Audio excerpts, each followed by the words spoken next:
माँ सरस्वती को नमन करते हुए आप सभी विद्यार्थियों को मेरा प्यार भरा नमस्कार। आपका अपने YouTube channel study solution point में आपका स्वागत है। जैसा कि आपको पता है, हम लगातार भारत की भूगोल पढ़ रहे हैं।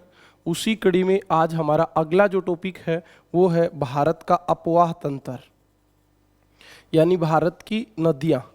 तो आज हम भारत की नदियाँ पढ़ेंगे। ये टॉपिक बहुत इम्पोर्टेंट है। इसी टॉपिक के साथ में आपको जितनी भी भारत में परियोजनाएं हैं, बहुउद्देशीय परियोजनाएं, जितने भी बांध बने हुए हैं, उन सब का विस्तृत अध्ययन करवाऊंगा। इसके बाद जैसे भारत में प्रमुख झीलें हैं, उन झीलों का भी अध्ययन हम इसी टॉपिक में करेंगे। तो आप जुड़े रहें, बड़े ध्यान से पढ़ें, आखिरी तक वीडियो को देखें, पढ़ें। आपको मैं उम्मीद करता हूं कि समझ में आएगा।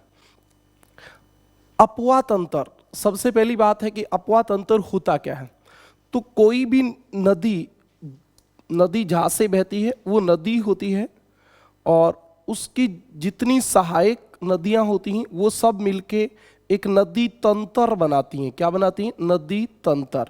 और जहाँ तक के क्षेत्र में ये पानी बहा के लाती हैं, उस पूरे क्षेत्र को अपवाह क्षेत्र कहते हैं।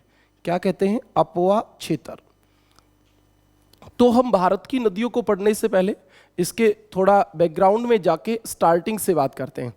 आपको पता होगा, हमारे भारत में सबसे पहले, आज जैसे ये हमारा भारत है, इस भारत में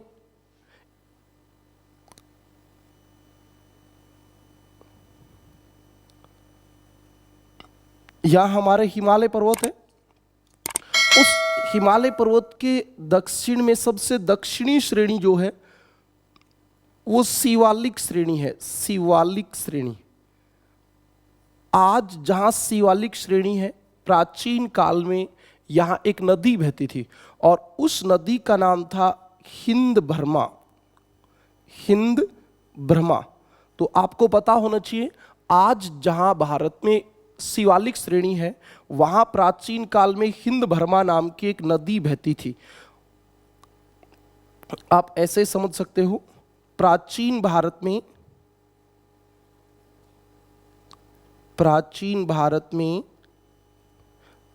हिंद ब्रह्मा नामक एक नदी बहती थी, जो वर्तमान शिवालिक श्रेणी के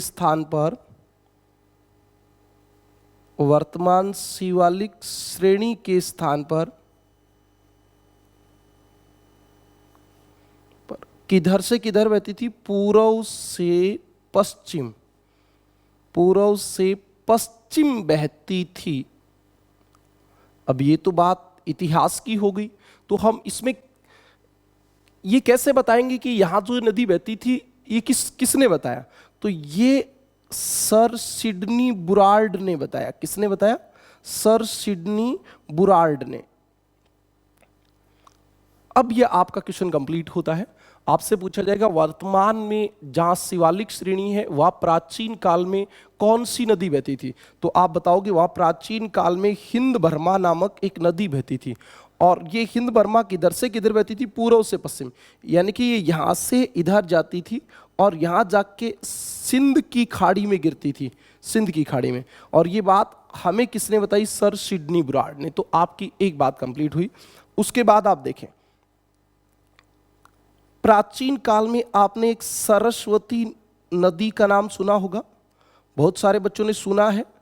वर्तमान में ये नदी लुप्त हो चुकी है। तो आपको पता होगा, जैसे हमारी ये गंगा नदी, ये यमुना नदी, ये दोनों इलाहाबाद या प्रयागराज में आपस में मिलती हैं। प्राचीन काल में यहाँ एक नदी और मिलती थी, और उस नदी का नाम था सरस्वती। वर्तमान में ये कहाँ गई? तो सीधी बात करें तो वर्तमान में ये नदी लुप्त हो चुकी है। लेकिन एक्चुअली स्थिति देखिए तो हुआ क्या? इस सरस्वती और यमुना के बीच में जो उच्चावच था, जो ऊंचा भाग था, उसको यमुना नदी ने काट दिया। और जैसे यमुना नदी ने काट दिया तो इसका ढाल ऐसे हो गया, और सरस्वती नदी का जल कहाँ चला गया? यमुना में। वर्तमान में जो सरस्वती में जल बहता था वो यमुना में बहता है। तो आप ऐसे भी कह सकते हो कि सरस्वती नदी का जल यमुना नदी ने ग्रहण कर लिया। यमुना नदी ने ग्रहण कर लिया। तो ये आपकी दूसरी खास बात हो गई। आपसे प्रश्न पूछा जाए कि प्राचीन काल में प्रयागराज में कितनी नदी मिलती थी? 3। कौन कौन सी? गंगा, यमुना और सरस्वती। वर्तमान में सरस्वती नदी क्या होगी? लुप्त। और इसका जल जो है वो किसने ग्रहण कर लिया? यमुना नदी ने। इसका थोड़ा सा जल आज भी हरियाणा में बहता है। हरियाणा की मुख्य नदी होती है सरस्वती, लेकिन मुख्य तौर पे ये अपना अस्तित्व समाप्त कर चुकी है, लुप्त हो चुकी है। यह आपकी दूसरी बात थी। तीसरी, प्राचीन बातें बता रहा हूं, अभी जुड़ेंगे सीधा आजकल की नदियों से। आपको पता हो तो ये यमुना नदी प्राचीन काल में राजस्थान के भरतपुर से बहती थी। यमुना नदी, ध्यान से सुने, यमुना नदी प्राचीन काल में राजस्थान के भरतपुर से बहती थी। और फिर क्या हुआ? ये नदी ऐसे बहती थी। जब यमुना नदी में पानी की मात्रा बढ़ी तो यमुना नदी ने अपना मार्ग सीधा कर लिया, ऐसे अपना मार्ग सीधा कर लिया। और वर्तमान में यमुना नदी राजस्थान में नहीं बहती है। और इस यमुना नदी का जल जो है वो यहाँ भरा रहता है, जो आपको पता है केवलादेव राष्ट्रीय पार्क में स्थित है। इसीलिए केवलादेव झील भी कहते हैं, जो भरतपुर में है। तो आपसे प्रश्न पूछा जा सकता है कि प्राचीन काल में यमुना नदी राजस्थान के किस जिले से होके बहती थी? भरतपुर से। और भरतपुर में उसने एक झील बनाई है। अब झील कैसे बनाई? जब नदी ने सीधा मार्ग अपना लिया तो जो ये मोड़ था, इस मोड़ को भूगोल में कहते हैं विसर्प। क्या कहते हैं? विसर्प। और यमुना नदी ने अपना मार्ग सीधा कर लिया तो ये जो विसर्प था इसमें पानी भरा रह गया। और विसर्प को भारत में गोखुर झील कहते हैं। क्या कहते हैं? गोखुर झील। तो इस प्रकार केवलादेव झील जो है वो यमुना नदी की गोखुर झील है। यमुना नदी की क्या है? गोखुर झील है। ये बात आपको समझ में आ गई। इसके बाद 3 फैक्ट बताता हूं, उसके बाद हम सीधा जुड़ेंगे नदियों से। पहला फैक्ट, भारत में सर्वाधिक अपरदन कौन सी नदी करती है? भारत में सर्वाधिक अपरदन कौन सी नदी करती है? तो भारत में सर्वाधिक अपरदन ब्रह्मपुत्र नदी करती है। कौन सी नदी करती है? ब्रह्मपुत्र नदी। इसके बाद प्रश्न आता है, भारत में सर्वाधिक मार्ग परिवर्तन कौन सी नदी करती है? सबसे ज्यादा अपने रास्ते कौन बदलती है? तो कोसी नदी जो है वो अपना मार्ग बदलने में प्रसिद्ध है भारत में। इसके बाद तीसरी है, सर्वाधिक अवनालिका अपरदन। सर्वाधिक अवनालिका अपरदन कौन सी नदी करती है? अवनालिका अपरदन का मतलब होता है कि ऐसे नाली बना के जहां से पानी आएगा वहां से नाली बन जाएगी, ऐसे बीच का भाग कट जाएगा और नाली बन जाएंगी। सर्वाधिक अवनालिका अपरदन। इस अवनालिका को भूगोल में बीहड़ और इंग्लिश में रेवाइंस भी कहते हैं। क्या कहते हैं? रेवाइंस भी कहते हैं। तो भारत में सर्वाधिक बीहड़ बनाने वाली नदी कौन सी है? चंबल नदी। कौन सी नदी बनाती है? चंबल नदी। आपकी दूसरी महत्वपूर्ण बात, ये आपकी 3 इंपॉर्टेंट बात है। जिक्के जो बच्चे पढ़ना चाह रहे हैं ज्योग्राफी में, उनके लिए बात इंपॉर्टेंट की पावर 1000 है। बहुत बार पूछा गया है। सीधा क्वेश्चन ही ये पूछा जाता है क्या कि सर्वाधिक अपरदन कौन सी नदी करती है? ब्रह्मपुत्र। मार्ग परिवर्तन कौन सी करती है? कोसी। अवनालिका अपरदन कौन सी करती है? चंबल। उसके बाद भारत के प्रमुख जल विभाजक, भारत के प्रमुख जल विभाजक कौन से हैं? तो आपको पता होना चाहिए जल विभाजक होता क्या है। जल विभाजक ऐसे होता है जैसे ये कोई ऊंचा भाग है, ऊंचा भाग है तो यहां बारिश होगी तो आधा पानी इधर जाएगा, आधा पानी इधर जाएगा। आप ये भी कह सकते हो किसी स्थान का, किसी क्षेत्र का सबसे ऊंचा जो भाग होता है वो जल विभाजक होता है, जो पानी को 2 भागों में बांटता है। तो ये भारत का प्रमुख जल विभाजक है। और ये जल विभाजक जो है ये जल को 2 भागों में बांट रहा है। तो ऐसे भारत में प्रमुख जल विभाजक कौन कौन से हैं? तो आपको पता चलेगा भारत में 5 जल विभाजक हैं। सबसे पहला 291 मीटर की समोच्च रेखा, 291 मीटर की समोच्च रेखा। दूसरा अरावली पर्वत। तीसरा विंध्याचल पर्वत। चौथा सतपुड़ा पर्वत और पांचवा पश्चिमी घाट। ये हमारे प्रमुख जल विभाजक हैं। आप भारत के नक्शे में इनको देख सकते हो। जब आप भारत का नक्शा देखोगे तो आपको पता चलेगा, यहां अरावली पर्वत है, तो आप देखोगे अरावली के इधर का पानी जो है वो अरब सागर में गिरेगा। अरावली के यहां से बनास नदी निकलेगी, चंबल नदी में मिलके, यमुना में मिलके, गंगा में मिलके बंगाल की खाड़ी में गिरेगी। फिर आप देखो यहाँ विंध्याचल पर्वत है, विंध्याचल से चंबल नदी निकली, उधर गई, इधर कोई नदी निकलेगी तो वो आके बंगाल की खाड़ी में गिरेगी। फिर ये आपका सतपुड़ा पर्वत है, इसके यहाँ से इधर नदी गिरेगी और यहाँ से उत्तरी भाग से निकलेगी, वो अरब सागर में गिरेगी। इसी प्रकार ये पश्चिमी घाट है, पश्चिमी घाट से यहाँ से जो नदी निकलेगी वो बंगाल की खाड़ी में गिरेगी, इधर से जो निकलेगी वो अरब सागर में गिरेगी। तो इस प्रकार ये भारत के प्रमुख जल विभाजक हैं। आपको सीधा सीधा ऐसे भी पूछ सकते हैं कि उत्तर भारत में, उत्तर के मैदान में प्रमुख जल विभाजक कौन सा है? 291 मीटर की समोच्च रेखा। मध्य भारत में कौन है? तो ये तीन है, अरावली, विंध्याचल और सतपुड़ा। और दक्षिणी भारत का प्रमुख जल विभाजक कौन है? पश्चिमी घाट। तो आप एक बार इसका स्क्रीनशॉट लो, उसके बाद मैं आगे चलता हूं।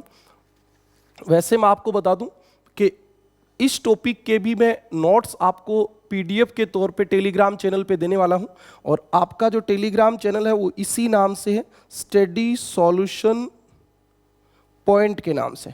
आप टेलीग्राम में स्टडी सॉल्यूशन पॉइंट पे जाओगे और उसको फॉलो कर लोगे तो आपको पहले के भी जितने मेरे पीडीएफ डाले हुए हैं वो भी मिलेंगे, और आगे भी मैं आपको लगातार पीडीएफ इस टेलीग्राम चैनल पे देता रहूंगा। तो आप इस टेलीग्राम चैनल से जुड़े नोट्सों के लिए, और जो बच्चा लिखना चाहता है वो स्क्रीनशॉट ले। इसके साथ आप ये भी स्क्रीनशॉट ले लो कि हिंद बर्मा नामक नदी बहती थी, सरस्वती नदी लुप्त हो गई, इसका जल कहाँ चला गया? यमुना नदी में। और केवलादेव अभ्यारण्य किसका उदाहरण है? गौखुर झील का उदाहरण है। ये आपकी बात है। अब थोड़ा आपको जल विभाजक और बता देता हूँ। मेरा मूड आज नदियों में आपको बहुत बारीकी से बातें बताना है, सिर्फ ऐसे फॉर्मेलिटी करके पढ़ाना नहीं है। तो आप आराम से किसी बात को बड़े ध्यान से सुनेंगे तो सारी चीजें समझ में आएंगी। जल विभाजक, जल विभाजक क्या होता है? और एक शब्द होता है यहाँ जल संभर। जल संभर क्या होता है? इसको आप कह सकते हो इंग्लिश में वाटर शेड। वाटर शेड क्या होता है? जल विभाजक या जल संभर क्या होता है? तो आप देखो, जल विभाजक को सीधा कहे तो एक अपवाह द्रोणी, एक अपवाह द्रोणी, द्रोणी मतलब घाटी क्षेत्र, एक अपवाह द्रोणी को दूसरे से अलग करने वाला। आप इसको ऐसे समझ सकते हो, जैसे यहां से चंबल नदी निकली, यमुना में जाके मिल गई, इधर से आपकी नर्मदा नदी निकली, वो इधर चली गई, तो इन दोनों को ये अलग कर रहा है। तो ये क्या है? जल विभाजक। क्या है? जल विभाजक है। आप इसको आराम से समझ सकते हो, ये जल विभाजक है। इसके बाद बड़ी जो नदियां होती हैं, बड़ी नदी, बड़ी नदियों के जल ग्रहण क्षेत्र को, जल ग्रहण क्षेत्र को नदी द्रोणी कहते हैं। नदी द्रोणी कहते हैं। और आपको पता हो तो छोटी नदी, छोटी नदी, छोटी नदियों व नालों द्वारा, नालों द्वारा अपवाहित क्षेत्र को, अपवाहित क्षेत्र को जल संभर कहते हैं। जल संभर कहते हैं। तो यही तो आपको शब्द बताना था कि जल संभर होता क्या है। तो बड़ी नदियों के जल ग्रहण क्षेत्र को नदी द्रोणी कहते हैं, और छोटे नदी नाले होते हैं उनके अपवाहित क्षेत्र को जल संभर कहते हैं। अब सवाल आता है, अपवाह तंत्र क्या होता है? अपवाह तंत्र क्या होता है भी? अपवाह तंत्र, अपवाह तंत्र का मतलब होता है निश्चित वाहिकाओं द्वारा, मतलब जहां से हमेशा पानी उन्हीं वाहिका, वाहिका का मतलब बारिश का पानी जहां से बहता है, निश्चित वाहिकाओं द्वारा जल प्रवाह, जल प्रवाह मतलब एक निश्चित क्षेत्र से जो पानी बह के आता है उस क्षेत्र को क्या कहते हैं? अपवाह तंत्र कहते हैं। ऐसा नहीं एक बार पानी इधर से आ गया दूसरी बार अलग जगह से आ गया, वो अपवाह तंत्र नहीं होता। तो आप इसको ऐसे शुद्ध शब्दों में लिखो तो निश्चित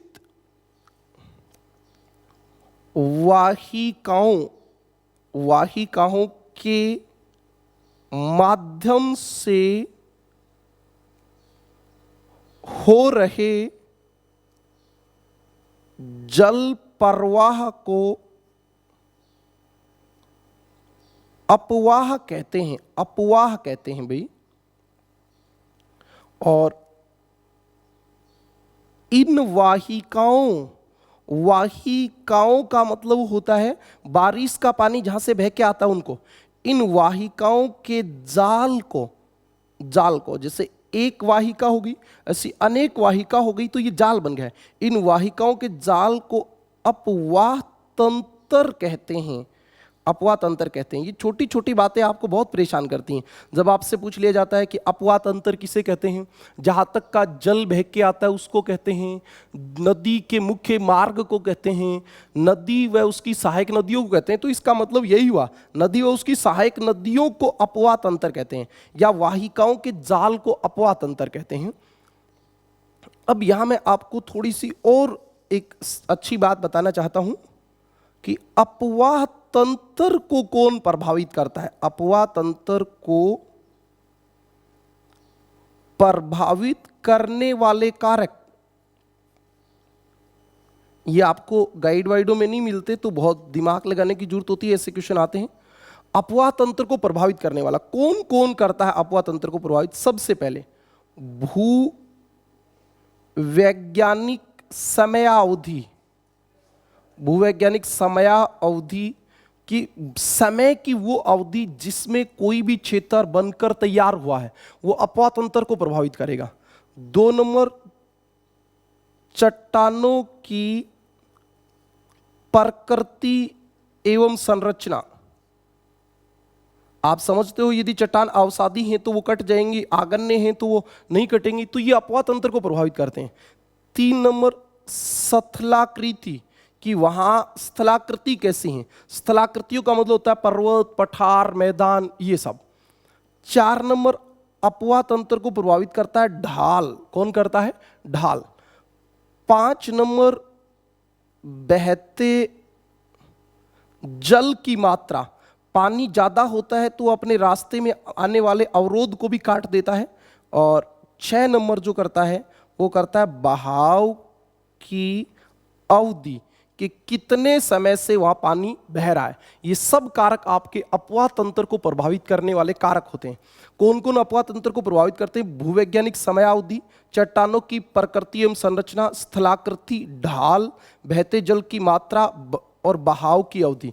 आप इसको एक स्क्रीनशॉट में ले सकते हो ताकि आपको समझ में आ जाए। तो हम पढ़ रहे थे अपवाह तंत्र, अब हम पढ़ेंगे जल संभर क्षेत्र के आधार पर। जल संभर क्षेत्र के आधार पर भारत के नदी द्रोणियों को कितने भागों में बांटा जाता है? जल संभर के आधार पर भारत के नदी द्रोणियों को 3 भागों में बांटा जाता है मुख्य रूप से। सबसे पहला होता है प्रमुख नदी द्रोणी। प्रमुख नदी द्रोणी, इसका मतलब होता है कि कितने क्षेत्र का जल उसमें बह के आता है उसके आधार पे ये नदी द्रोणी होती है। तो जिस नदी का अपवाह क्षेत्र 20,000 वर्ग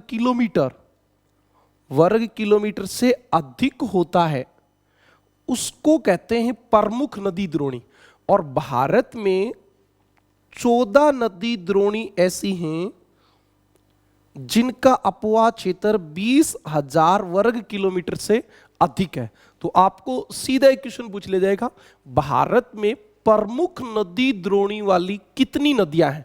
तो 14 नदी द्रोणी ऐसी हैं जिनका अपवाह क्षेत्र 20,000 वर्ग किलोमीटर से अधिक है, जिसमें आप मुख्य तौर पे आपको पता ही है हमारी बड़ी नदियां आएंगी गंगा, ब्रह्मपुत्र, सिंधु, माही, साबरमती। साबरमती एक छोटी नदी हम मानते हैं, बाकी बड़ी नदी होती है बराक, और एक पेनार। ये जो नदियां हैं इनका अपवाह क्षेत्र 20,000 वर्ग किलोमीटर से अधिक है, तो ये भारत की प्रमुख नदी द्रोणियों में शामिल की जाती है। इसके बाद आपका 2 नंबर पे होता है मध्यम नदी द्रोणी। मध्यम नदी द्रोणी, मध्यम नदी द्रोणी आपसे यह भी पूछा जा सकता है कि इनका अपवाह क्षेत्र कितना होता है, तो आप सीधा बताओगे कि इनका अपवाह क्षेत्र 2000 वर्ग किलोमीटर से 20,000 वर्ग किलोमीटर तक होता है, क्योंकि 20,000 से ज्यादा होता है वो तो प्रमुख नदी द्रोणी में आ जाएगा। 20,000 तक होता है, और भारत में 44 नदी ऐसी हैं जो मध्यम नदी द्रोणियों में आती हैं, जो मध्यम नदी द्रोणियों में आती हैं। और तीसरे नंबर की नदी द्रोणी जो हमारे होती हैं वो होती हैं लघु नदी द्रोणी, जो छोटी होती हैं। तो आपसे ऐसे भी क्वेश्चन पूछा जा सकता है कि लघु नदी द्रोणियों का अपवाह क्षेत्र कितना होता है, तो आप सीधा बता दोगे 2000 वर्ग किलोमीटर से कम। इसमें आपको मुख्य रूप से क्या याद रखना है कि प्रमुख नदी द्रोणी का अपवाह क्षेत्र कितना होता है, प्रमुख नदी द्रोणी वाली कितनी नदियां हैं भारत में, मध्यम नदी द्रोणी का अपवाह क्षेत्र कितना होता है, और मध्यम नदी द्रोणी वाली नदियां कितनी हैं 44। आप एक स्क्रीनशॉट ले लें। ओके, अब इसके बाद हम बात करेंगे कि भारत में जो अपवाह क्षेत्र है उसको महासागर के आधार पे कितने भागों में बांटा जाता है।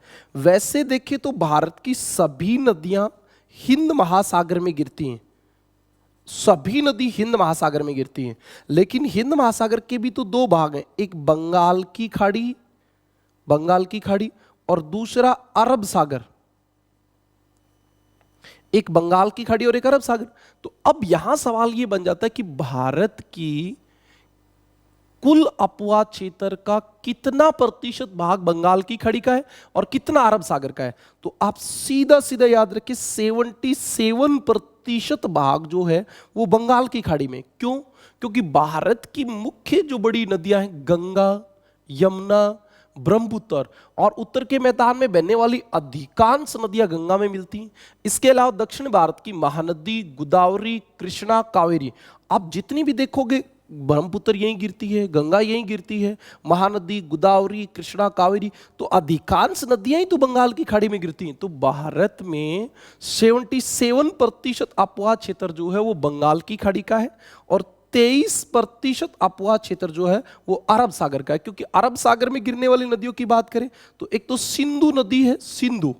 अब आप कहोगे सर सिंधु तो पाकिस्तान से बहती है, अरे तो नदी तो भारत की है, भारत के भी तो जम्मू कश्मीर में, और इसके अलावा सिंधु में मिलने वाली झेलम है, चेनाब है, रावी है, व्यास है, सतलज है, ये भी तो सिंधु की सहायक नदी है। तो अपवाह क्षेत्र तो ये भी है ही भारत में। ये जो है ये किस में आएगा? अरब सागर में। तो भारत के कुल अपवाह क्षेत्र का 77% बंगाल की खाड़ी में और 23% अरब सागर में गिरता है।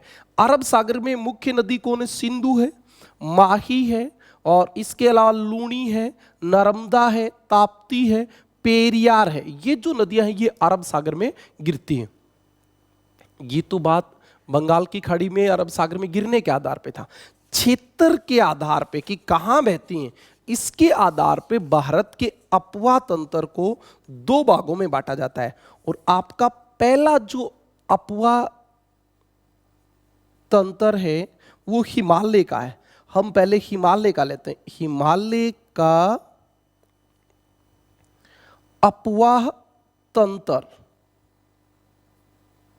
थोड़ा सा सिस्टेमेटिक और गहराई से यदि हम बात करेंगे तो आपको बहुत सारी चीजें समझ में आएंगी।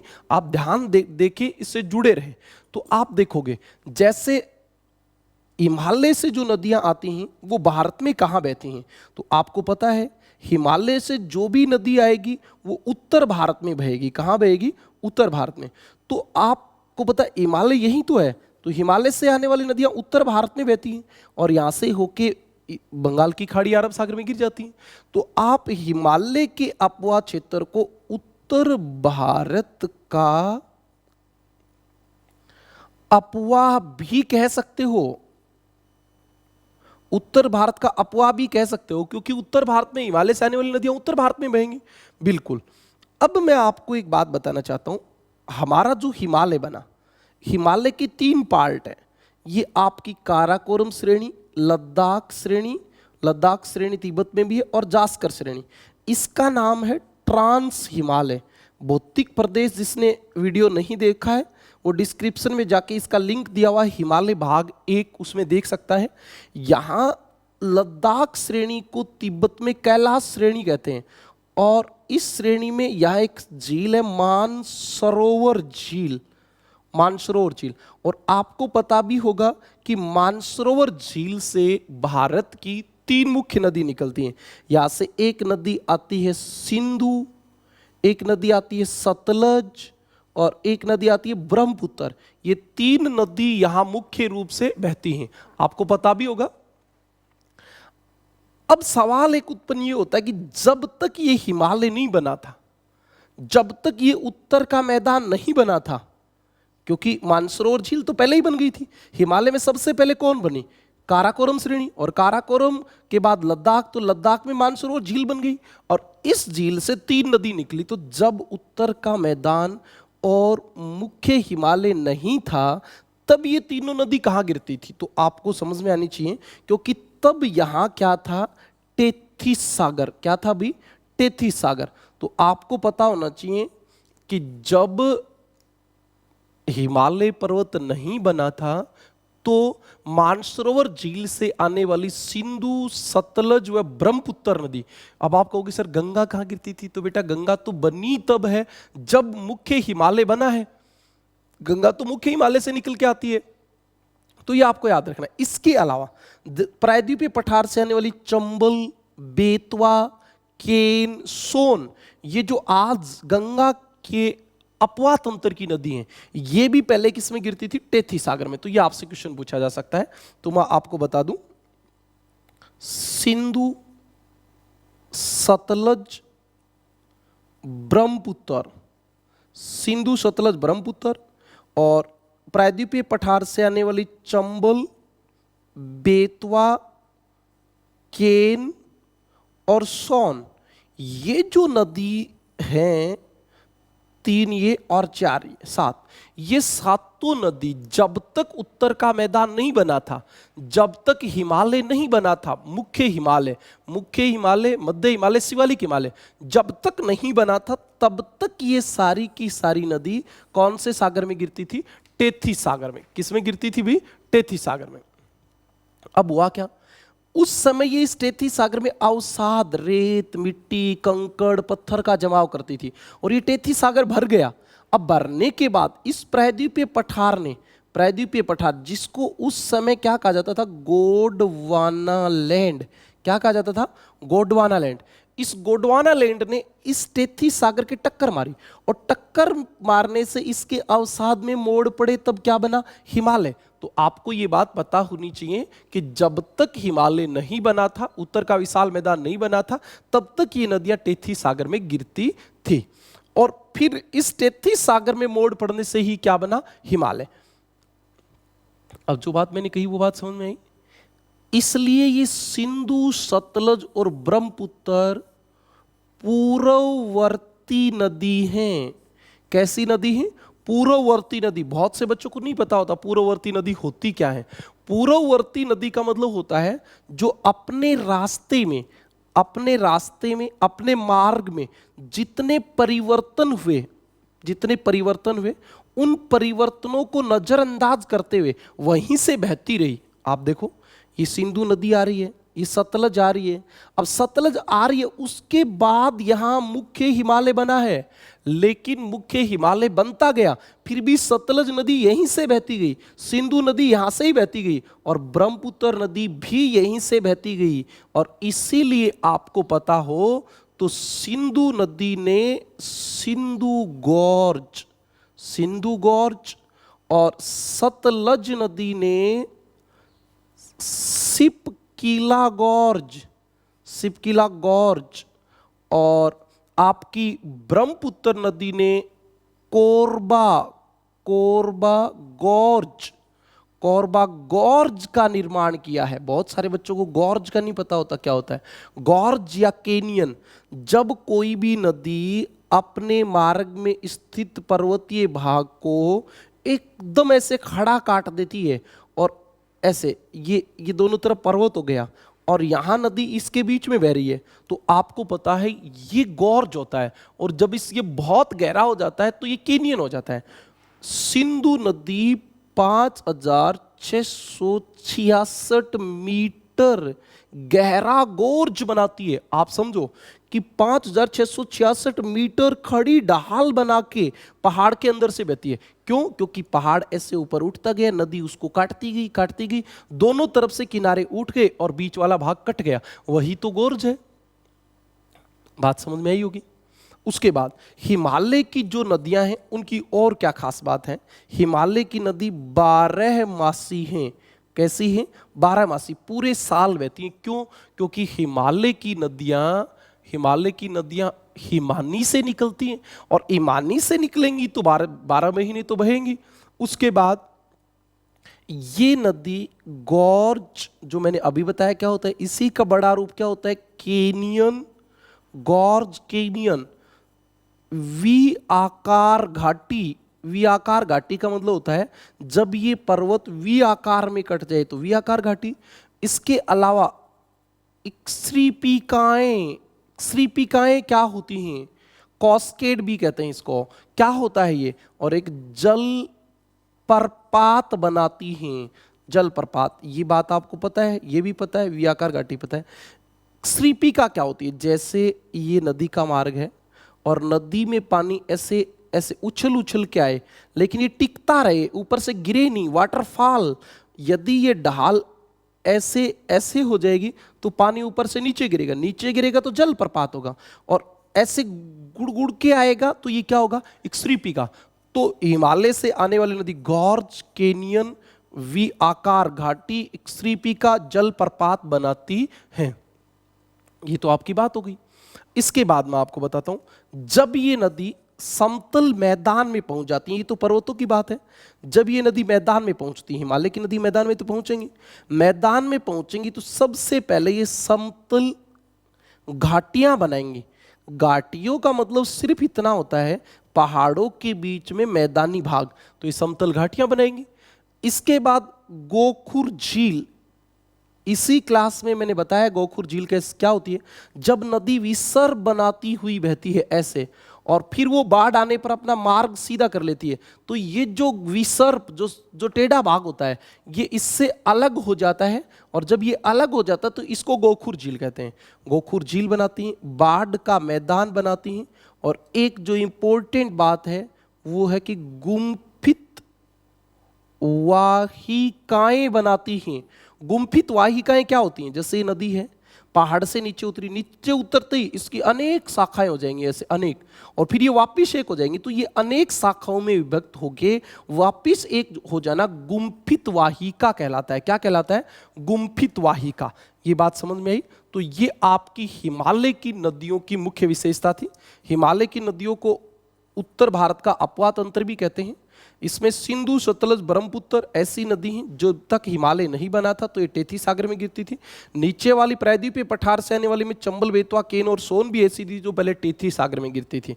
और ये ऊपर वाली तीनों नदी हिमालय से पहले से ही यहाँ बहती हैं, इसलिए पूर्ववर्ती हैं, और इसी कारण सिंधु नदी ने सिंधु गॉर्ज, सतलज ने सिपकीला गॉर्ज और ब्रह्मपुत्र ने कोरबा गॉर्ज बनाया है। ये नदी 12 मासी होती हैं। ये गॉर्ज, कैनियन, वी आकार घाटी, श्रीपिका, जलप्रपात बनाती हैं।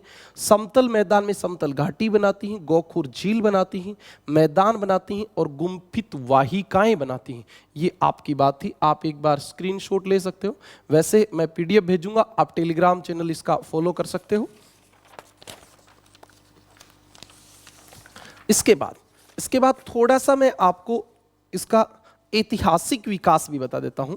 और ऐतिहासिक विकास क्या कहता है? हिमालय पर्वतीय अपवाह तंत्र का विकास, हिमालय पर्वतीय अपवाह तंत्र का विकास कैसे हिमालय की नदियां आज की स्थिति में आई, उसकी बात मैं आपको बताऊंगा। भूवैज्ञानिक जो पहले की बात बताते हैं हमें, भूवैज्ञानिक मानते हैं कि कौन से युग में, मायोसीन। जो बच्चा फर्स्ट ग्रेड नेट की तैयारी कर रहा है वो इस बात को याद रखे, मायोसीन कल्प में यानी कि आज से लगभग 2.4 करोड़ वर्ष से 50 लाख वर्ष के मध्य का समय है। ये कहां से कहां तक, 2.4 करोड़ वर्ष से लेकर 50 लाख वर्ष के मध्य। हुआ क्या था, मैंने आपको बताई थी, एक विशाल नदी थी और उस विशाल नदी का नाम था इंडो बर्मा का मतलब ये हो गया कि ये कहां से बहती थी, मैंने बताया शिवालिक के स्थान पर पूर्व से पश्चिम बहती थी। इसी क्लास के प्रारंभ में मैंने बताया है, जो बच्चा स्टार्ट से जुड़ा उसी को समझ में आएगा, पूर्व से पश्चिम बहती थी। और हुआ क्या कि यह हिमालय के अनुदैर्घ्य का मतलब होता है समानांतर, अनुदैर्घ्य बहती थी। कहां से कहां तक बहती थी, तो सब असम से पंजाब तक, पंजाब उस समय का पंजाब यानी कि पाकिस्तान वाले पंजाब तक बहती थी। फिर हुआ क्या, ये यहां पंजाब के पास एक सिंध की खाड़ी थी, सिंध की खाड़ी, उस सिंध की खाड़ी में गिरती थी। आप समझें बात को आप, मतलब पहले इस क्षेत्र में एक ही नदी थी और उस नदी का नाम क्या था, इंडो बर्मा नदी। वो पूर्व से पश्चिम बहती थी, असम से पंजाब तक बहती थी, हिमालय के समानांतर बहती थी। फिर क्या हुआ, यही इंडो बर्मा नदी कालांतर में समय के साथ 3 भागों में बट गई, 1 भाग, 2 भाग, 3 भाग। और इस वाले भाग से तो बन गया सिंधु नदी तंत्र, इस वाले से बन गया गंगा नदी तंत्र और इस वाले भाग से बन गया ब्रह्मपुत्र नदी तंत्र। ऐसा कब हो सकता है, जब इस क्षेत्र की ढाल में परिवर्तन हो जाए। नदियां तुम्हारे परिवर्तन ढाल के अनुसार करती हैं, तो जैसे इसमें ढाल में परिवर्तन हुआ तो ऐसा हुआ। तो ऐसा माना गया है कि कालांतर में ये इंडो बर्मा नदी तीन अपवाह तंत्रों में बट गई। अब सुने आप, पश्चिम में सबसे जो पश्चिम वाला भाग है, पश्चिम में सिंधु व उसकी सहायक 5 नदियां, एक तो ये बन गई सिंधु नदी तंत्र, आप जिसको सीधा कह सकते हो, एक तो ये बन गई। मध्य वाले भाग में कौन बन गया, गंगा नदी तंत्र। और तीसरा आपका बन गया पूर्व में ब्रह्मपुत्र नदी तंत्र। अब जो बच्चा ये भी जानना चाह रहा है कि इससे सर ऐसा क्यों हुआ, उसको भी बताता हूं। जो पढ़ने के लिए बैठा है उसकी ज्ञान की जो लालसा है उसको पूरा किया जाएगा, बशर्ते वो लगातार पढ़े। हुआ क्या था, विशाल नदी, जो विशाल नदी थी आपकी, वो विशाल नदी प्लीस्टोसीन काल तक, प्लीस्टोसीन काल आप जानते हो, प्लीस्टोसीन काल तक संभवतः वहीं बहती थी। फिर हुआ क्या, इस विभाजन प्लीस्टोसीन काल में हुआ क्या, हिमालय का पश्चिमी भाग यानी कि हमारे जम्मू कश्मीर के आसपास वाला भाग और एक दिल्ली के पास पोटवार का पठार ऊपर उठ गए। हुआ क्या कि ये नदी यहीं से बह रही थी, लेकिन यहां दिल्ली के पास तो एक भाग ऊंचा उठ गया, पोटवार का पठार। ये क्वेश्चन पूछा जा सकता है, प्राचीन काल में नाम था, अब नहीं है। पोटवार का पठार ऊपर उठ गया और एक ये पहाड़ियां ऊपर उठ गई जम्मू कश्मीर में। तो जैसे उठी तो इन पहाड़ियों के उधर जो नदी गई वो तो सिंधु नदी में हो गई और इधर जो आई वो किसमें मिल गई, गंगा में। तो आपसे प्रश्न पूछा जा सकता है कि सिंधु व गंगा नदी तंत्र का विभाजन किसके कारण हुआ, तो आप बताओगे हिमालय के पश्चिमी भाग, हिमालय के पश्चिमी भाग व दिल्ली के पोर्टवार क्षेत्र में उत्थान हुआ और उस उत्थान के कारण सिंधु व गंगा नदी का तंत्र अलग अलग हो गए। बिल्कुल सही बात है। फिर क्या हुआ? इसी प्रकार, अब दो तो अलग हो गए, ब्रह्मपुत्र और अलग करना है। इसी प्रकार मध्य प्लीस्टोसीन युग में, मध्य प्लीस्टोसीन युग, प्लीस्टोसीन युग के और थोड़ा बाद में मध्य प्लीस्टोसीन युग में क्या हुआ?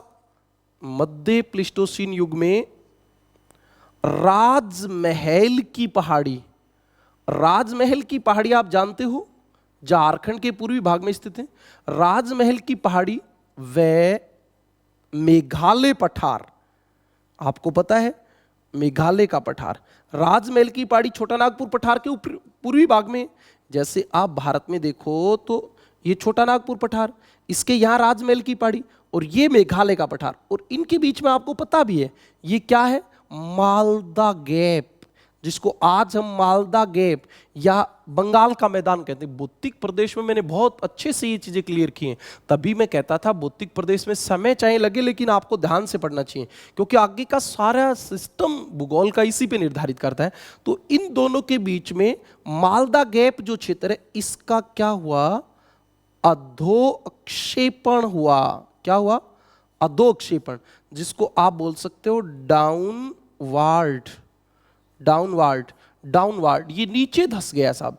जैसे ये नीचे धसा तो आपको पता है ये वाला पानी तो इधर से आने लग गया और जो ब्रह्मपुत्र वाला था वो अलग हो गया, और इस प्रकार ये गंगा और ब्रह्मपुत्र नदी अलग अलग हो गई। अब आपसे क्वेश्चन पूछा जा सकता है कि सिंधु व गंगा नदी तंत्र का विभाजन किससे हुआ?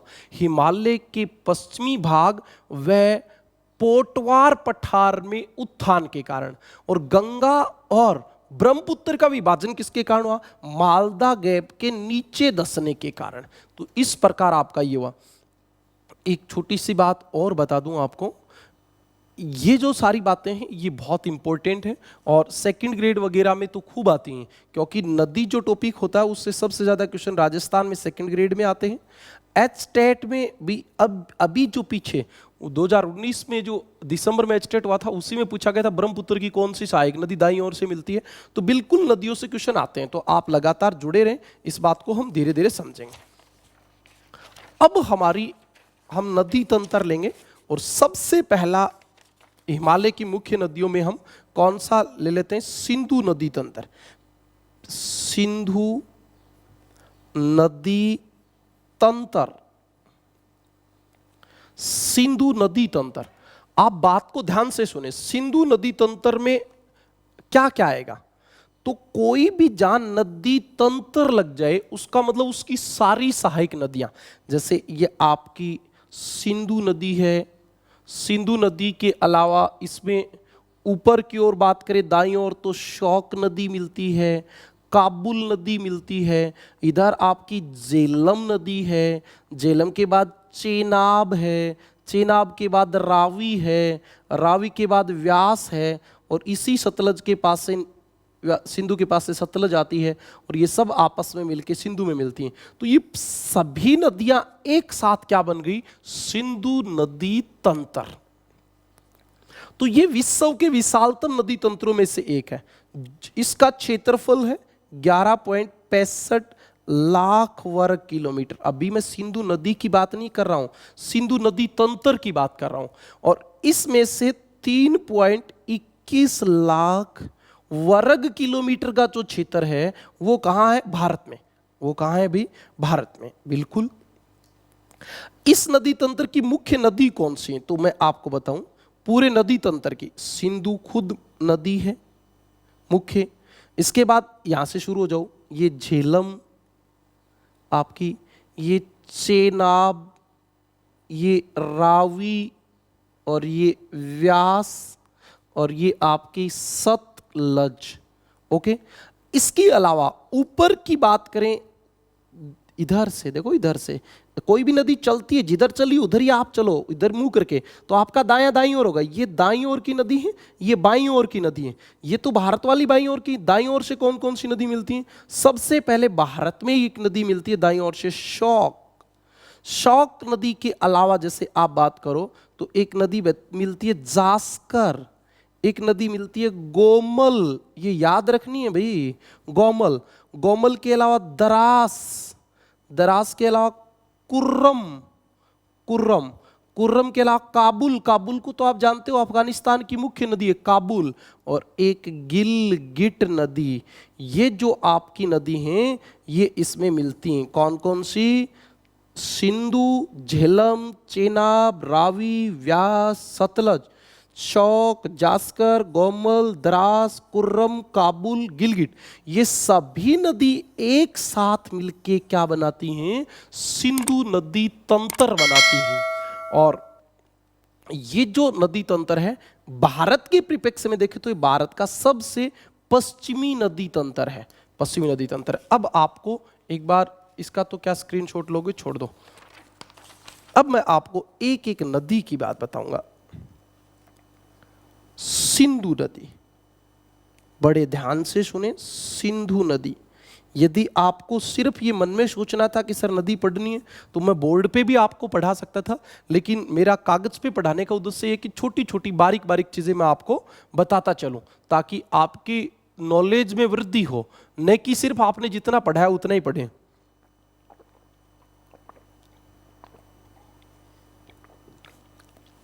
सिंधु नदी सबसे पहले देखते हैं। सिंधु नदी, यहां एक श्रेणी है और इस श्रेणी का नाम भारत में तो है लद्दाख। क्या नाम है भाई? लद्दाख। और ये तिब्बत में इस लद्दाख श्रेणी को ही क्या कहते हैं? कैलाश श्रेणी। क्या कहते हैं? कैलाश श्रेणी। इस कैलाश श्रेणी में ये झील आपकी कौन सी? मानसरोवर झील। कौन सी है भाई? मानसरोवर झील। इस मानसरोवर झील में, मानसरोवर झील के यहां निकट से निकलती है। जहां से निकलती है वहां एक झील है, इस झील का नाम है बोखरचू। क्या नाम है? बोखरचू। अब आप ये भी देखना चाहो, बोखरचू जो झील है वहां से ये निकलती है। एकदम एक्यूरेट लोकेशन की बात करो तो 31 डिग्री 5 मिनट उत्तर व 80 डिग्री 40 मिनट पूर्व से निकलती है। 82.5 भारत की मानक समय रेखा जो उत्तर प्रदेश के सामने है, तो देखो उसके पास से जाके निकलती है ये ऊपर, क्योंकि ये हमारे भारत में इधर से आती है ना, यहां से निकलती है। और जहां से निकलती है, निकलते ही इसका नाम सिंधु नहीं होता, यहां इसको क्या कहते हैं? सिंगी खबान। क्या कहते हैं भाई? सिंगी खबान। बात समझ में आई? सिंधु नदी कैलाश श्रेणी में मानसरोवर झील के निकट बोखरचू हिमनद से निकलती है। और जहां निकलती है वहां इसका तिब्बत में, क्योंकि तो तिब्बत में है, तो तिब्बत में इसको क्या कहते हैं? सिंगी खबान। ये तो आपको बहुत गहराई की बात बता दी मैंने, सिंगी खबान कहते हैं। अब सिंगी खबान को आप सीधा हमारी भाषा में बोलो तो शेर मुख।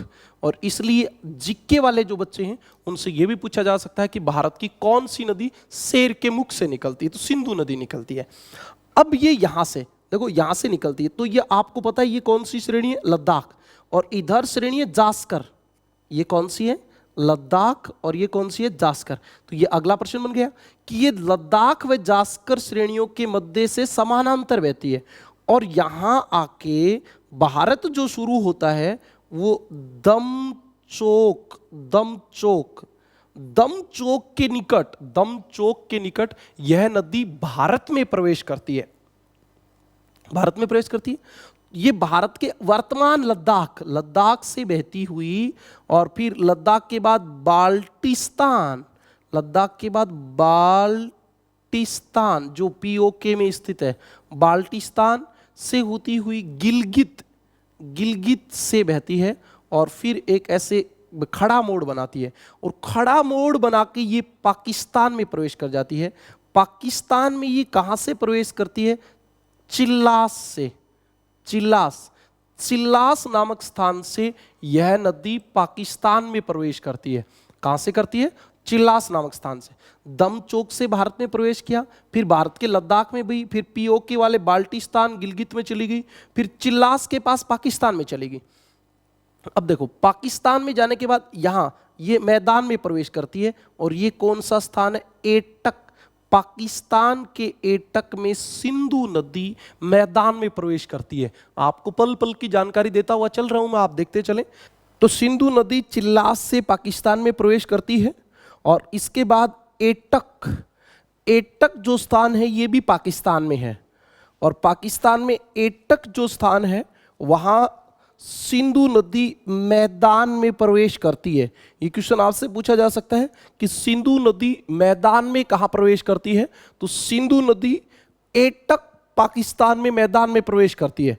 इसके बाद आप देखेंगे कि एटक में एक महत्वपूर्ण नदी, सिंधु की महत्वपूर्ण सहायक नदी जिसका नाम है काबुल नदी दाईं ओर से सिंधु में मिलती है और इसके बाद यह नदी पाकिस्तान में लगातार बहती जाती है और पाकिस्तान में ये कराची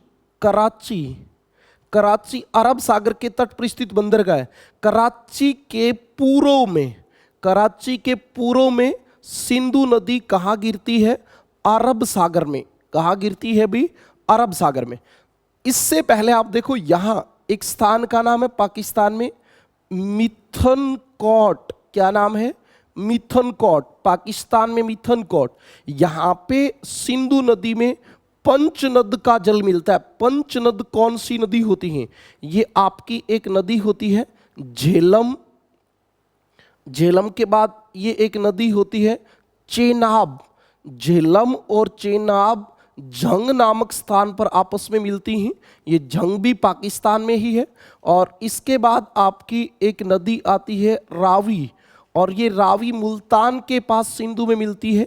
और यहाँ आपकी एक नदी होती है व्यास और ये सिंधु के निकट से ही सतलज नदी निकल के आती है और ये दोनों आपस में पंजाब में आपस में मिल जाती हैं। कौन कौन? व्यास और सतलज।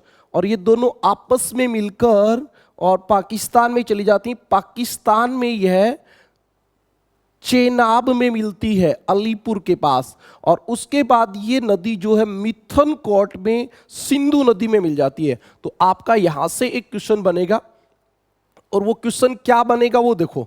यहां से क्वेश्चन ये बनेगा कि पंचनद का जल सिंधु में कहां मिलता है? मिथनकोट। एक क्वेश्चन। दूसरा ये बन जाएगा पंचनद में कौन सी नदी शामिल नहीं होती?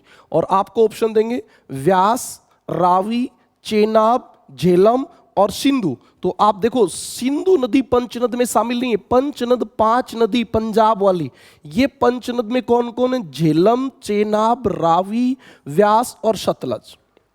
ओके, ये आपकी कौन सी नदी थी? सिंधु नदी। अब देखें सिंधु नदी की लंबाई कितनी है? सिंधु नदी की लंबाई है 2880 किलोमीटर। ये आपकी एनसीईआरटी के अकॉर्डिंग ये सही है और सामान्य किताबों में लिखा होता है 2900 किलोमीटर। भारत में सिंधु नदी की लंबाई कितनी है? तो भारत में 1114 किलोमीटर। एनसीईआरटी 1114 किलोमीटर लिखती है, सामान्य किताब 992 लिखती है, क्योंकि एनसीईआरटी जो है वो पीओके को टोटल भारत में काउंट करती है और इसलिए सिंधु नदी की भारत में लंबाई ज्यादा बताती है। इसके बाद एक बार आप इसका स्क्रीनशॉट लें, ये बहुत इंपॉर्टेंट है क्योंकि आपको जैसे मैं नोट्स पीडीएफ भेजूंगा उसके बाद आपको ये चित्र खुद बनाना है। इसके बाद हम सिंधु की सहायक नदियों की बात करते हैं। यहां से क्वेश्चन बनेगा सहायक नदियां। सहायक नदियों को आप जब भी पढ़ो, जो मुख्य नदी हैं उनकी सहायक नदियों को, तो आप 2 भागों में विभाजित करके पढ़ो। और पहला भाग जैसे बाईं ओर की सहायक नदी और एक दाईं ओर की सहायक नदी, बाईं ओर और दाईं ओर की सहायक नदी। तो बाईं ओर कौन सी सहायक नदी है, दाईं ओर कौन सी है? तो सबसे पहले तो आपको ये पता होना चाहिए कोई भी नदी जो बहती है, जिधर वो बहती है, जिधर वो जाती है, जैसे ये नदी यहां जा रही है, तो जिधर जाती है उधर आप मुंह करके खड़े हो जाओगे तो आपके दाईं ओर नदी का दाया होगा, आपके बाईं ओर नदी का बाया होगा। ये बात इंपॉर्टेंट है। तो बाईं ओर, जैसे ये सिंधु नदी है तो इसके बाईं ओर कौन सा है? बाईं ओर ये वाला है। तो आपको पता है झेलम, चेनाब, रावी, व्यास, सतलज, ये जो नदियां हैं ये सिंधु की कौन सी सहायक नदी है? बाईं। और इधर वाली कौन सी होंगी? दाईं। बाईं ओर की सहायक नदी, सबसे पहले झेलम, सबसे ऊपर झेलम है, झेलम के बाद चेनाब, आप इनका क्रम भी याद रखें उत्तर से दक्षिण, झेलम, चेनाब के बाद रावी, रावी के बाद व्यास, और व्यास के बाद सतलज, सतलज। ये आपकी बाईं ओर की क्या है? सहायक नदी है। फिर दाईं ओर की सहायक नदी देखो, दाईं ओर की सबसे पहली सहायक नदी है शौक। मैंने आपको चित्र में बताया है कि भारत में काराकोरम श्रेणी से निकल के भारत में ही सिंधु में मिलने वाली एकमात्र सहायक नदी है शौक। शौक के बाद जैसे आप बात करो तो इसकी दूसरी प्रमुख नदी है काबुल, काबुल, काबुल के बाद खुर्रम, खुर्रम, ये पाकिस्तान की है, जैसे पाकिस्तान जैसे नाम भी है। तोची, तोची के बाद अगली सहायक नदी है गोमल, गोमल, और गोमल के बाद अगली सहायक नदी है विबोआ, विबोआ, और अगली सहायक नदी है संगर। अब देखो आपको पता ही है, यदि हम इसकी बात करें, भारत से निकलती है, भारत में ही सिंधु में मिल जाती है। काबुल अफगानिस्तान की मुख्य नदी है, एटक के पास सिंधु नदी में मिलती है। और ये सारी नदी पाकिस्तान में हिमालय का जो विस्तार है, जिसको सुलेमान श्रेणी कहते हैं, उस सुलेमान श्रेणी से निकलकर और सीधी आके किस में मिलती हैं? सिंधु नदी में मिलती हैं। तो ये आपका क्वेश्चन हो गया, बात क्लियर है? उसके बाद देखो सिंधु नदी जो है भाई, इसका अधिकांश भाग पाकिस्तान में बहता है, तो इसको पाकिस्तान की जीवन रेखा, पाकिस्तान की जीवन रेखा कहते हैं, पाकिस्तान की अर्थव्यवस्था की रीढ़ कहते हैं, अर्थव्यवस्था की रीढ़, बैकबोन ऑफ द इकोनॉमी कहा जाता है। इसके बाद आपको मैंने भारत के सामान्य परिचय में भी बताया था, क्योंकि जो भी भारत में पहले आए वो पश्चिम से आए, और पश्चिम से आए तो उन्होंने सिंधु नदी को अलग अलग नामों से पुकारा गया। सिंधु नदी को हिंदू साहित्य में तो सिंधु को क्या कहा गया है? सिंधु नदी कहा गया है। लेकिन इसको रोमन साहित्य में इसको क्या कहा गया? इंडस। और इसी के नाम पे रोमन ने, यूरोप वासियों ने भारत को इंडिया कहा था। सामान्यतः यदि हम बात करें तो सिंधु नदी भारत के केवल लेह में बहती है, बाकी पीओके में बहती है। पीओके भारत का ही भाग है, लेकिन आपसे पूछ लिया जाए कि पीओके ने छोड़ के भारत में सिंधु नदी, मुख्य सिंधु नदी, उसकी सहायक नदी तो बहती है, मुख्य सिंधु नदी भारत के कौन से जिले में बहती है? लेह में। अब आपको सिंधु की आखिरी बात बताता हूं, और वो आखिरी बात क्या है कि सिंधु जल समझौता, सिंधु जल समझौता, सिंधु जल समझौता किन दो देशों के मध्य है? तो सिंधु जल समझौता भारत व पाकिस्तान के मध्य है, और ये कब हुआ था? 1960 में। और इस समझौते के अनुसार भारत सिंधु के कुल जल का केवल 20% जल उपयोग कर सकता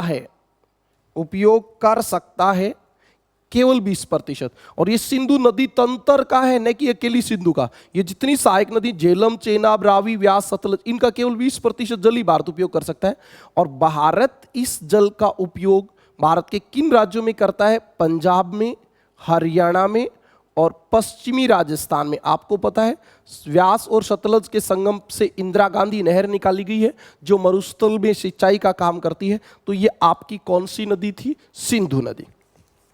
एक बार पुनः बता देता हूं सिंधु नदी की पूरी बात। सिंधु नदी ये एक श्रेणी है लद्दाख, इस लद्दाख श्रेणी में एक झील है मानसरोवर। उस मानसरोवर झील के पास एक और झील है बोखरचू, वहां से निकलती है। जहां से निकलती है वहां इसको सिंगी खबान या शेरमुख कहते हैं। फिर ये हिमालय के समानांतर अनुदैर्घ्य बहती है और दमचोक से भारत में प्रवेश करती है। भारत में प्रवेश करने के बाद शौक नदी इसमें आके मिलती है, जो भारत से ही निकलती है, भारत में ही सिंधु में मिल जाती है।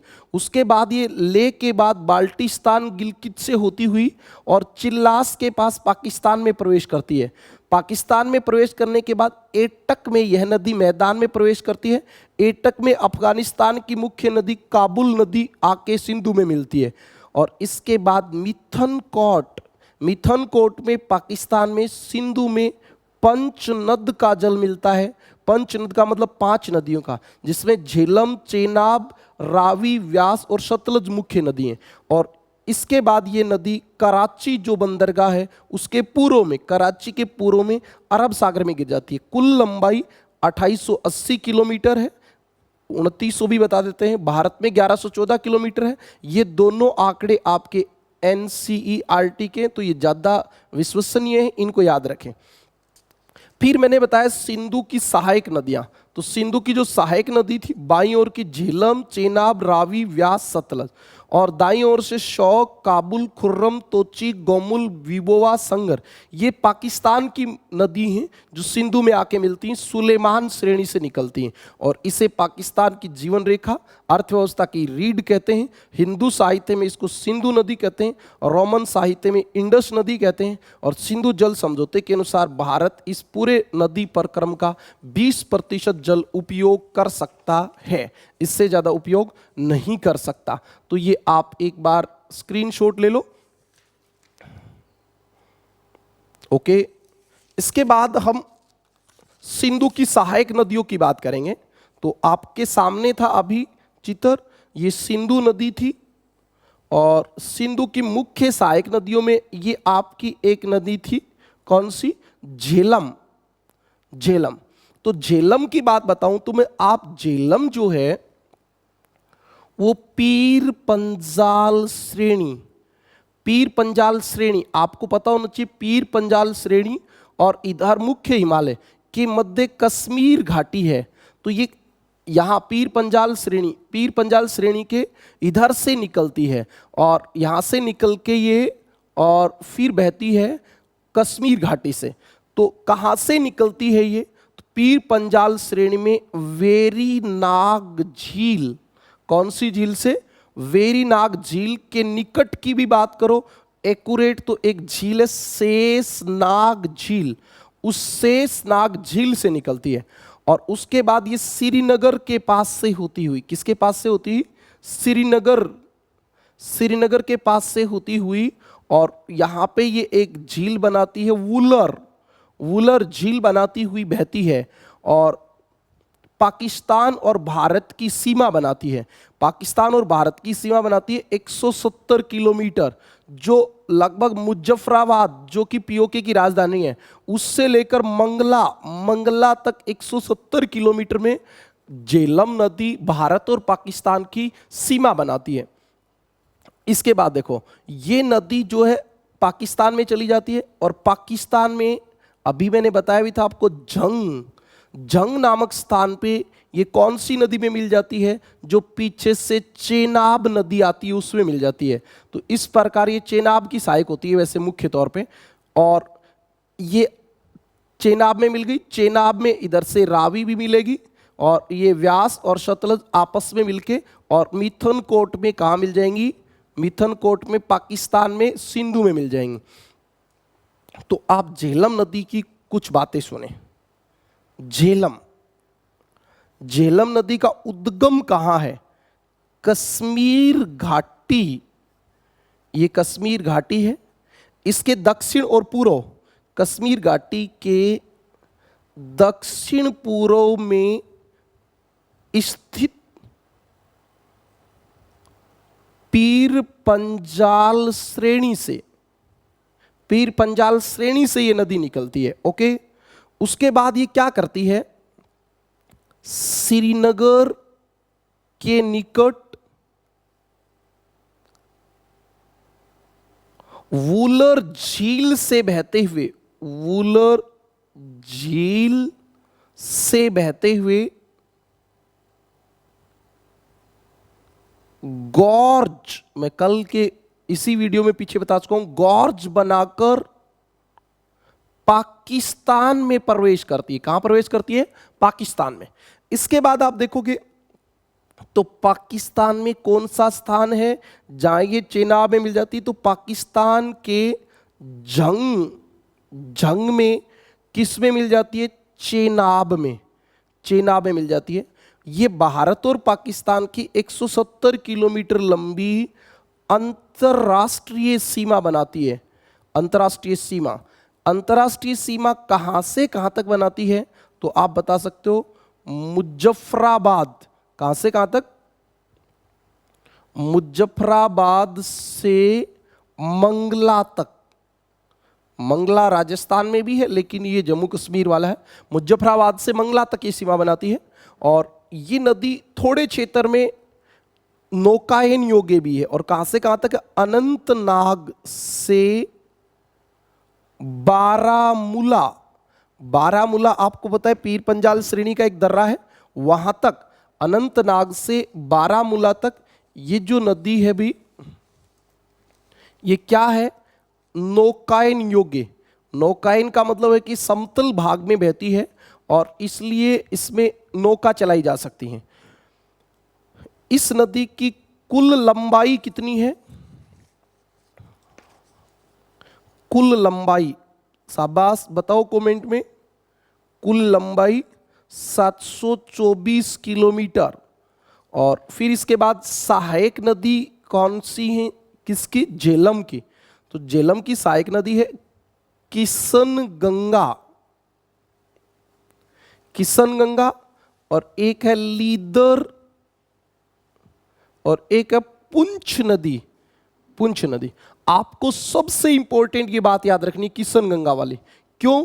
क्योंकि बहुत बार प्रश्न पूछा गया किशन गंगा नदी जल विवाद किन दो देशों के मध्य है? तो भारत और पाकिस्तान के मध्य। तो हम क्या करते हैं, गंगा नाम सुन के भारत और नेपाल के मध्य, भारत और चीन के मध्य ऐसे उत्तर कर देते हैं, जो गलत होता है। लीदर, ये भी बहुत बार क्वेश्चन पूछा गया है, लीदर किसकी सहायक नदी है? सिंधु की, झेलम की, चेनाब की, रावी की? तो किसकी है? झेलम की। इसके बाद आपको एक और बात जो याद रखनी है वो ये याद रखनी है, ये भी बहुत इंपॉर्टेंट है। इस झेलम नदी पर एक परियोजना बनी हुई है, तुलबुल परियोजना। और एक परियोजना बनी हुई है उरी, उरी परियोजना। तो आपसे ये दो क्वेश्चन भी पूछे जा सकते हैं कि तुलबुल परियोजना और उरी परियोजना किस नदी पर स्थित है? झेलम पर। और किस राज्य में या केंद्र शासित प्रदेश में स्थित है? जम्मू कश्मीर में। ये आपकी झेलम नदी कंप्लीट हो गई। एक बार आप स्क्रीनशॉट लो। हाँ जी। इसके बाद हम अगली नदी की बात करेंगे और हमारी अगली जो नदी है वो कौन सी है भी? झेलम के बाद चेनाब। आपको पता है झेलम चेनाब में ही तो मिलती है। तो सबसे पहली बात जो सबसे इंपॉर्टेंट है, सिंधु की सबसे लंबी सहायक नदी, सिंधु में जो सीधी जाके गिरती है वो चेनाब ही गिरती है। सतलज भी आगे जाके किस में मिल जाती है? चेनाब में। तो इसलिए सिंधु की सबसे लंबी सहायक नदी है और इसकी लंबाई जो वो 1180 किलोमीटर है। चेनाब जो निकलती है भाई वो पहले दो शाखाओं से बनती है। एक शाखा का नाम होता है चंद्रा, चंद्रा, और दूसरी का नाम होता है भागा, भागा। और ये हिमाचल प्रदेश से निकलती है। और जैसे ये दोनों आपस में मिलती हैं तो इसका नाम होता है चंद्रभागा या चंद्रभागा, चंद्रभागा। तो ये क्वेश्चन भी पूछा जा सकता है कि चेनाब नदी को हिमाचल प्रदेश में क्या कहते हैं? तो हिमाचल प्रदेश में इसको क्या कहते हैं? चंद्रभागा कहते हैं।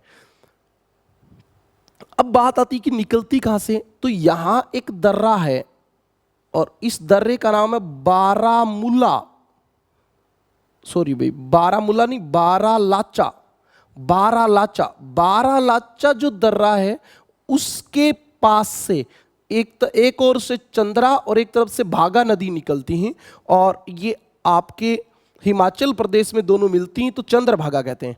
ये नदी जो है भाई अखनूर, ये क्वेश्चन काम के होते हैं, अखनूर में यह नदी मैदान में प्रवेश करती है। कहाँ करती है? अखनूर में यह नदी मैदान में प्रवेश करती है। और फिर आपको पता है कि ये नदी झंग में झेलम का पानी लेती है, और मुल्तान के पास किसका पानी लेती है? रावी का।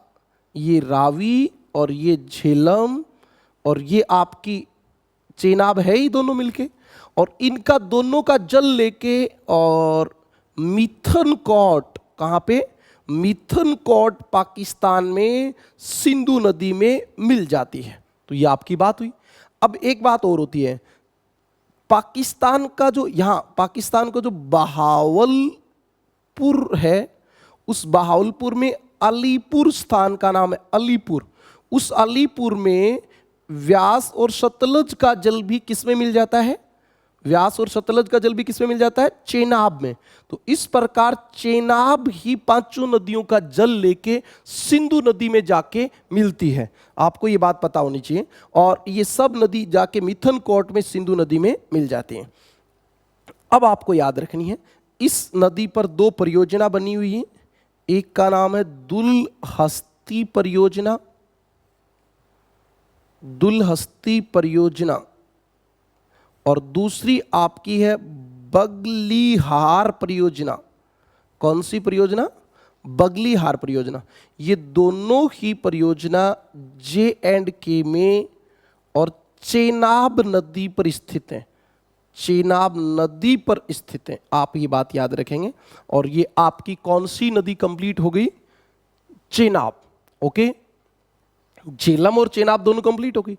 आप इनका एक तो क्रम याद रखिए, सबसे उत्तर में कौन सी नदी है? झेलम, फिर कौन सी है? चेनाब, फिर कौन सी है? रावी, रावी के बाद कौन सी है? व्यास, व्यास के बाद कौन सी है? सतलज। तो इनका उत्तर से दक्षिण क्रम याद रखिए, झेलम, चेनाब, रावी, व्यास और सतलज। और ये पांचों नदी देखो कहाँ मिलती हैं? झेलम चेनाब में कहाँ मिलती है? झंग में। रावी कहाँ मिलती है? मुल्तान में। और सतलज कहाँ मिलती है? अलीपुर में। और पांचों नदियों का जल कहाँ मिलता है? मिथनकॉट में। तो ये आपके लिए इंपॉर्टेंट बातें हैं। और इसके बाद हम अगली नदी पढ़ेंगे, रावी। रावी आपको चित्र में ऊपर पहले दिख ही रही है। रावी किसकी सहायक नदी है? सीधी बात करें तो चेनाब की, और वैसे सिंधु की। तो रावी नदी का उद्गम कहाँ से है? सबसे इंपॉर्टेंट बात यही होती है, उद्गम और अंत। निकलती कहाँ से है, गिरती कहाँ है? तो हिमाचल प्रदेश में कुल्लू की पहाड़ी, कुल्लू की पहाड़ी, कुल्लू कांगड़ा घाटी आपने नाम सुना होगा। कुल्लू की पहाड़ी में एक दर्रा है रोहतांग दर्रा। सीधा आप बात करो श्रेणी की, तो ये धौलाधार जो श्रेणी है, उस धौलाधार श्रेणी की रोहतांग दर्रा के निकट से निकलती है। और उससे निकलने के बाद हिमाचल प्रदेश में चंबा घाटी, हिमाचल प्रदेश में चंबा घाटी से बहती है, चंबा घाटी से बहती है। और फिर मैंने अभी बताया कहाँ? मुल्तान,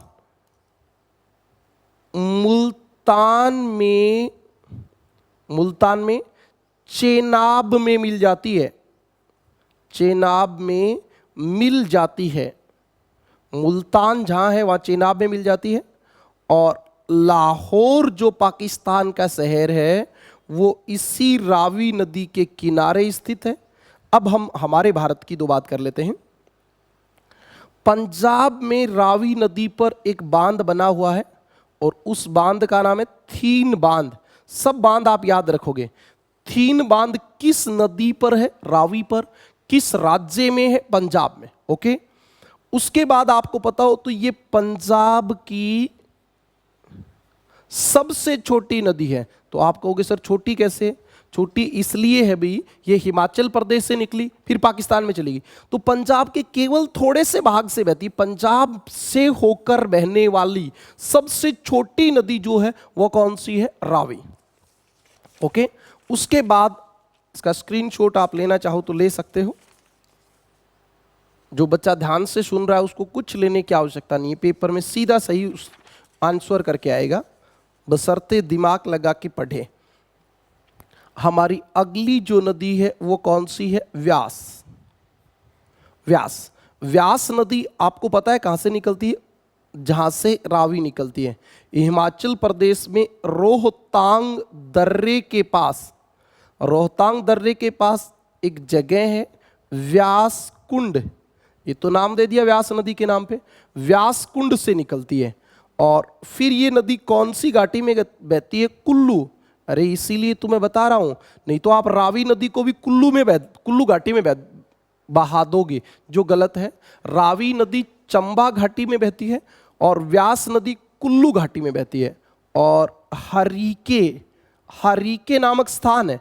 अब आप इसको हरिके बेराज बोलते हो। बेराज तो एक अवरोधक बांध बना हुआ है और वहां पे व्यास नदी सतलज में मिलती है। तो आप सही बात बताओ तो हरिके नामक स्थान पर कहां है? हरिके पंजाब में। वहां व्यास नदी किस में मिल जाती है? सतलज में। किस में मिल जाती है भाई? सतलज में। और ये पंजाब में तलवाड़ा, तलवाड़ा जो स्थान है, तलवाड़ा में मैदान में प्रवेश करती है। मैदान में इसकी कुल लंबाई 460 किलोमीटर है और यह पूर्णतया मतलब भारत से ही निकली, आपको पता है रोहतांग दर्रे से निकली और पंजाब में किस में मिल गई? सतलज में। इसका मतलब पूर्णतया कहां बहती है? भारत में बहती है। पूर्णतया कहां बहती है भी? भारत में बहती है। शौक नदी भी पूर्णतः भारत में बहती है। याद रखें, शौक नदी भारत से निकलकर भारत में ही सिंधु में मिलती है।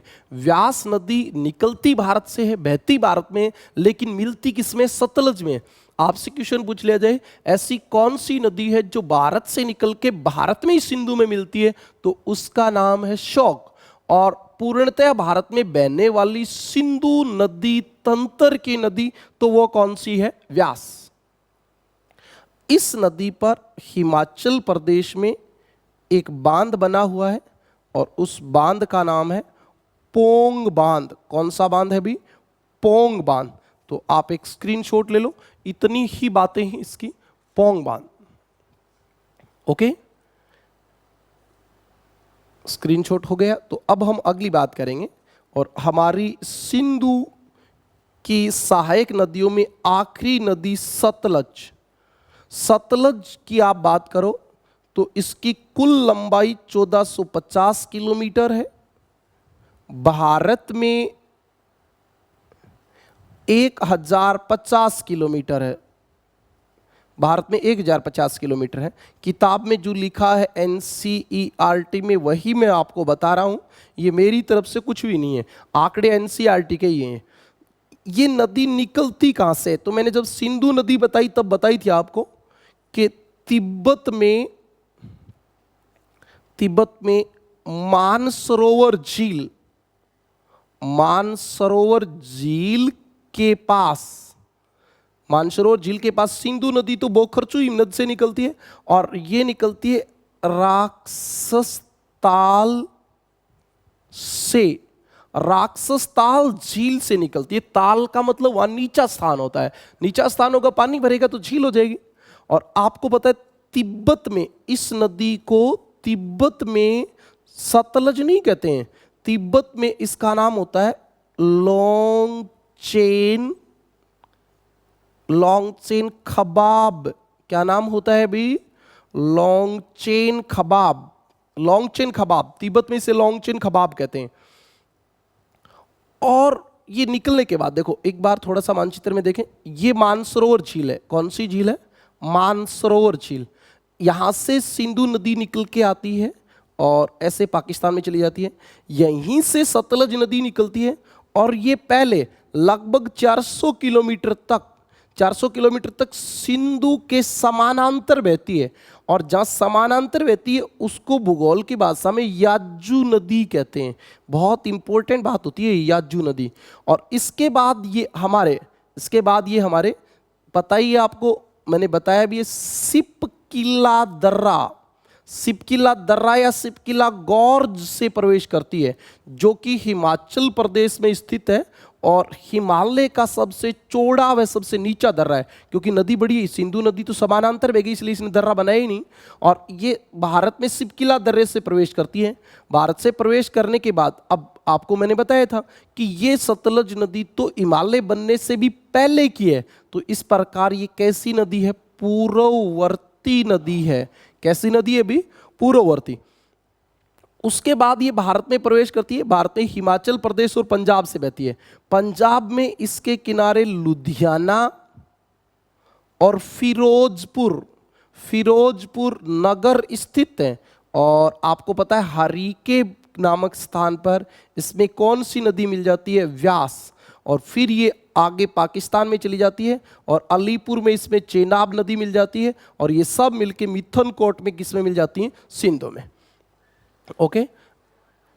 इसकी सहायक नदी व्यास के अलावा एक और है, स्पीति। याद रख ले नाम, स्पीति इसकी एक और सहायक नदी है। कौन सी? स्पीति। उसके बाद आप देखें इस नदी पर एक बांध बना हुआ है, बाखड़ा नांगल बांध। तो ये बाखड़ा नांगल बांध मैं आपको बहुउद्देशीय परियोजनाओं में करवाऊंगा। ये बाखड़ा नांगल बांध स्थित है। ओके भी, ये आपकी सिंधु व उसकी सहायक नदी कंप्लीट हुई।